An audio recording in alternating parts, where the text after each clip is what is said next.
और सबसे पहले जो भी आपके पोटेंशियल कस्टमर्स हैं वो सबसे इंपॉर्टेंट है, क्योंकि सबसे लोगों को लगता है कि किसी भी स्टार्टअप में सबसे इंपॉर्टेंट होता है प्रोडक्ट, बट सबसे इंपॉर्टेंट एक्चुअली होता है कस्टमर। तो आपको देखना है कि कॉम्पिटिटर्स कौन से सेगमेंट में है और ऐसा कौन सा सेगमेंट है जो मैं मेरे लिए क्रिएट कर सकता हूँ और मैं उसको टारगेट कर सकता हूँ।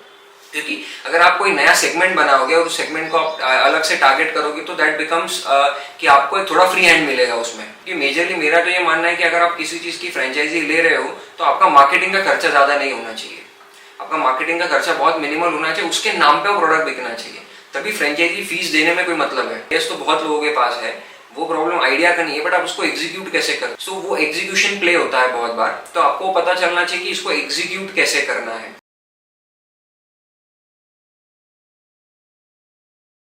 तो सबसे पहले मेरा सजेशन तो यही होगा कि डोंट जस्ट स्टार्ट, पहले थोड़ा सा होमवर्क कर लो। और सबसे पहले जो भी आपके पोटेंशियल कस्टमर्स हैं वो सबसे इंपॉर्टेंट है, क्योंकि सबसे लोगों को लगता है कि किसी भी स्टार्टअप में सबसे इंपॉर्टेंट होता है प्रोडक्ट, बट सबसे इंपॉर्टेंट एक्चुअली होता है कस्टमर। क्योंकि कस्टमर अगर खरीदेगा ही नहीं तो प्रोडक्ट बना के कोई फायदा नहीं है, right. So customer is the centre point in any startup. तो सबसे पहले क्या करना है कि आपका जो भी प्रॉब्लम स्टेटमेंट है स्टार्टअप में, सबसे इंपॉर्टेंट है प्रॉब्लम स्टेटमेंट की, किस प्रॉब्लम पे फोकस कर रहे हो और उसको सॉल्व किस तरीके से कर रहे हो। तो ये चीज़ आपको एक बार क्लियर हो जाए कि आपका प्रॉब्लम क्या है और उसको आप सॉल्व कैसे करने वाले हो। अब बहुत बार क्या होता है कि बहुत बार लोग सोल्यूशन पहले लेके आते हैं फिर प्रॉब्लम ढूंढते हैं, तो वो ऐसे बिजनेसेस बहुत रेयरली सक्सेस होते हैं कि जिनके पास सॉल्यूशन है और उस सॉल्यूशन को प्रॉब्लम, मतलब सॉल्यूशन है और वो प्रॉब्लम ढूंढ रहे हैं, तो ऐसे बहुत रेयरली सक्सेस होंगे। तो आपको पहले तो सबसे पहले प्रॉब्लम स्टेटमेंट की क्लैरिटी होना जरूरी है और उसको सॉल्व कैसे करोगे इसकी क्लैरिटी होना जरूरी है। तो ठीक है, मतलब ऐसा नहीं कि आपका फर्स्ट गो में आपका सोल्यूशन परफेक्ट होगा, but at least a fair idea. और उसको लेकर आप सबसे पहले कस्टमर के पास जाओ और कस्टमर को सबसे पहले पूछो कि ये हम ऐसे ऐसे करने जा रहे हैं, क्या आपको सही लगेगा, आपको इसकी जरूरत है क्या, आप इसके लिए पैसे दोगे क्या, राइट। और दोगे तो कितने पैसे देना आप प्रेफर करोगे इस चीज के लिए। और इसको आपको सिर्फ एक दो कस्टमर को नहीं करना है, आपको 50-100 लोगों से, इसको एक डायरेक्ट प्राइमरी रिसर्च बोलते हैं इसको। तो प्राइमरी रिसर्च आपको 50-100 लोगों के साथ जाके करना है, जिससे कि आपको एक फेयर आइडिया है कि एक्चुअली मार्केट का सिनेरियो क्या है। क्योंकि I have seen number of cases जहाँ पे लोगों ने प्रोडक्ट तो बना लिया, एक साल मेहनत कर ली, लाखों रुपए लगा दिए, बट अल्टीमेटली उन्हें मार्केट में जाके पता चला कि किसी को कुछ मतलब जरूरत ही नहीं है इस चीज की। तो सबसे पहले इंपॉर्टेंट है कि आप जो कस्टमर्स है, पोटेंशियल कस्टमर्स हैं, उनसे जाके बात कीजिए। मतलब मान लो अगर आप फार्मर्स के लिए प्रोडक्ट बना रहे हो तो go and talk to farmers, go and talk and understand their problems. इसमें दो बेनिफिट होते हैं कि आपको क्लैरिटी आती है कि आप जो सोच रहे हो वो सही है या नहीं, और सेकेंडली उनके कुछ ऐसे चैलेंजेस हैं जो आपको पता भी नहीं होगा, वो शायद आपको पता चल जाएंगे। तो you can build on a different scale और ऑन डिफरेंट लाइंस, आप डिफरेंट लाइंस पर बिल्ड कर सकते हो। तो डेफिनेटली मुझे लगता है कि just going and talking to customer is a most crucial thing before starting it. और सेकेंड चीज जो मुझे बोलनी है कि वो है कि शुरुआत करके बहुत छोटे लेवल से शुरू करो, क्योंकि आप जितना लीन रहोगे उतना आपके लिए अच्छा होगा। बहुत ज्यादा इन्वेस्टमेंट करोगे इनिशियल लेवल पे, बहुत बार ऐसा होता है कि, और मेजरली मैंने तो देखा है कि 99% केसेस में कुछ ना कुछ चैलेंजेस आते हैं, कुछ ना कुछ मिस्टेक्स होती है शुरुआत में, राइट। तो अगर आप छोटे स्केल पर किसी भी चीज को शुरू करोगे तो आपको वो लॉसेस कम लेवल पर होंगे। लेकिन आप बहुत बड़े स्केल पर किसी चीज को शुरू कर रहे हो इनिशियली बहुत पैसा लगाकर, तो वहां पर आपके लिए फिर क्या होता है कि जो लॉसेस आते हैं वो बहुत डिमोटिवेटिंग होते हैं। उसके बाद वो आपको सिर्फ फाइनेंशियली नहीं, एक इमोशनल डैमेज भी कर जाते हैं अगर आपको वो बंद करना पड़ जाए इतने हेवी अमाउंट इन्वेस्ट करके। तो इसीलिए I think starting small and taking one step at a time is a फंडा that early stage startup should follow. See defined processes का मतलब आपको सबसे पहले क्या करना है, आपको एक होता है product life cycle.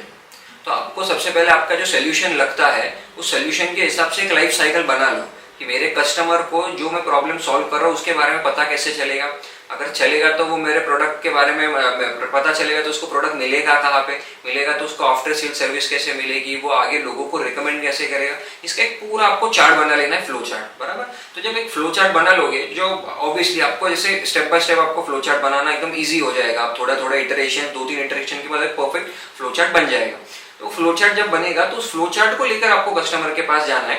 That is a primary research, आप बोल सकते हो कि प्राइमरी रिसर्च आपको करना है कस्टमर के पास जाकर कि ऐसे ऐसे हमारा प्रोसेस है, इस प्रोसेस में आपको क्या चैलेंज लगता है। कि बहुत बार ऐसा होता है कि हम एक फाउंडर की तरह सोचते हैं, एक बिजनेस की तरह सोचते हैं, लेकिन हमें एक्चुअली इंपॉर्टेंट है कि कस्टमर कैसे सोचता है, राइट। तो कस्टमर कभी कभी तुरंत बता देगा कि नहीं यार ये ऐसा कर रहे हो ना, यहाँ पे प्रॉब्लम आएगी, ये मत करो, इसकी जगह ये करो। You can find a simplest of solution वहां पर। और सेकेंडरी रिसर्च तो आपके पास चैट जीपीटी है, ये जो जेमिनी है, उसके बाद आपके पास गूगल है, ये इन सारी चीज़ों के थ्रू आप सेकेंडरी रिसर्च तो कर सकते हो। बेसिकली कंपटीशन को हम इग्नोर करके नहीं चल सकते। That is a really good question कि कंपटीशन को कैसे हमें टैकल करना है। तो कंपटीशन आप ये कभी भी नहीं बोल सकते कि मैं अकेला ही रहूँगा, मैं मोनोपोली रहेगी। कंपटीशन हमेशा आपके पास रहेगा, कंपटीशन आपके इंडस्ट्री में हमेशा ही रहेगा, लेकिन आपको ऐसा देखना है कि आप एक कंसिडरेबल पोजीशन या मार्केट शेयर कैसे होल्ड करो किसी भी इंडस्ट्री में।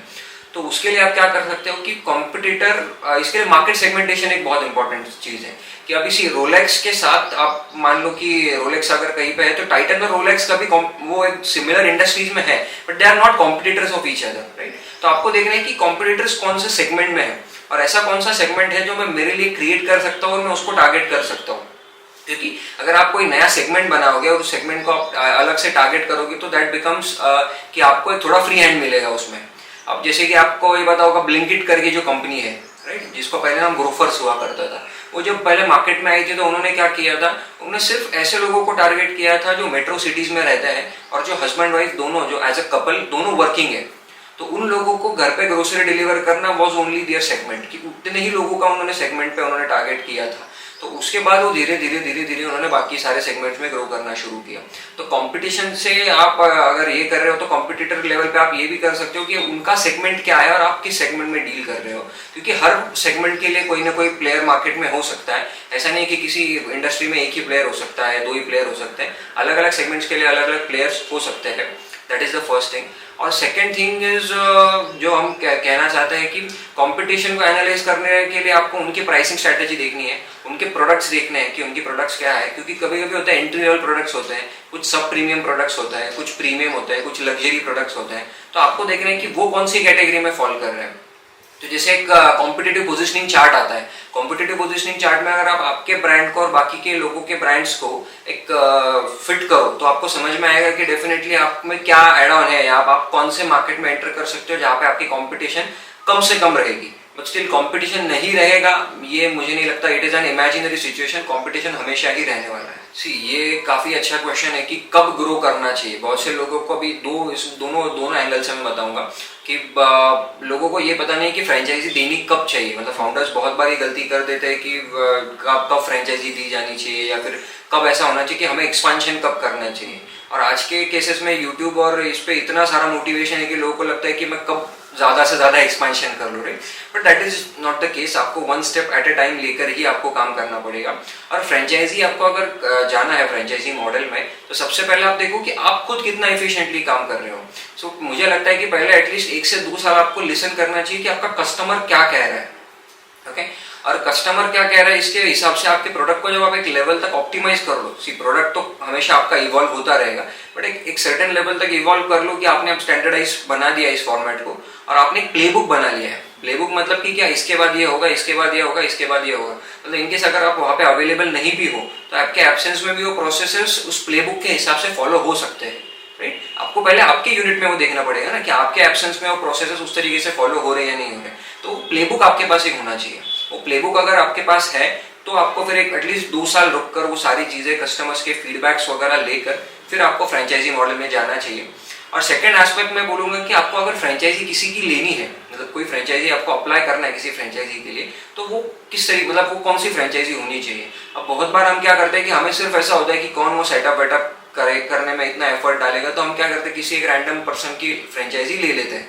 रैंडम किसी इंदौर से ले लो या किसी पर्टिकुलर सिटी से हम वो फ्रेंचाइजी ले लेते हैं। बट हमें पहले देखना है कि उसका एक्चुअल आरओआई क्या है। अगर आप फ्रेंचाइजी में बहुत सारा पैसा आप डाल रहे हो तो आपको देखना पड़ेगा कि उसकी ब्रांड वैल्यू क्या है, अल्टीमेटली वो कहाँ पर स्टैंड कर रहा है, एज अ ब्रांड वो कहाँ पर स्टैंड कर रहा है। क्योंकि मेजरली मेरा तो ये मानना है कि अगर आप किसी चीज की फ्रेंचाइजी ले रहे हो तो आपका मार्केटिंग का खर्चा ज्यादा नहीं होना चाहिए। आपका मार्केटिंग का खर्चा बहुत मिनिमल होना चाहिए, उसके नाम पे वो प्रोडक्ट बिकना चाहिए, तभी फ्रेंचाइजी फीस देने में कोई मतलब है, राइट। अगर आप फ्रेंचाइजी फीस दे रहे हैं और स्टिल आपको मार्केटिंग पे बहुत खर्चा करना पड़ रहा है तो then that franchise is not worth applying for. Franchise ऐसी होनी चाहिए जहाँ पे मार्केटिंग कॉस्ट मिनिमल हो, ऑपरेशन कॉस्ट जो एक ऑप्टिमम लेवल पर हो और वो प्लेबुक सारे रेडी हो। तो आई थिंक वो राइट टाइम है आपका सब ये करने। See idea is important but I think execution is more important, क्योंकि आइडियाज तो बहुत लोगों के पास है, वो प्रॉब्लम आइडिया का नहीं है, बट आप उसको एग्जीक्यूट कैसे करते हो, क्योंकि आइडिया तो आइडिया हर किसी के दिमाग में आता है, 50 आइडिया आपके भी दिमाग में होंगे, 50 आइडिया मेरे भी दिमाग में है, but how do you execute and how do the other person execute, उसमें तो डिफरेंस, उसमें डेफिनेटली कुछ ना कुछ डिफरेंस आएगा। सो वो एग्जीक्यूशन प्ले होता है बहुत बार, तो आपको पता चलना चाहिए कि इसको एग्जीक्यूट कैसे करना है। अब ऑब्वियसली ऐसा भी हो सकता है कि आपका आइडिया ही कुछ वर्थ नहीं है, लेकिन उसमें एग्जीक्यूशन का आप काफी अच्छी तरीके से कर रहे हो, still that is a flawed thing, वो है, बट आपका आइडिया एवरेज है लेकिन आपका एग्जीक्यूशन परफेक्ट है। तो वो मुझे लगता है कि ऐसी बिजनेसेस ज्यादा आगे तक गए, क्योंकि गूगल जब शुरू हुआ था तो गूगल वाज नॉट कोई बहुत बड़ी चीज लेकर शुरू नहीं हुआ था, एक एवरेज कॉन्सेप्ट लेकर शुरू हुआ था, but over the period of time they evolve, वो धीरे धीरे इवॉल्व होते गए। तो एवरेज आइडिया रहा तो भी चलेगा, but execution should be focused, execution should be the centre point in any startup.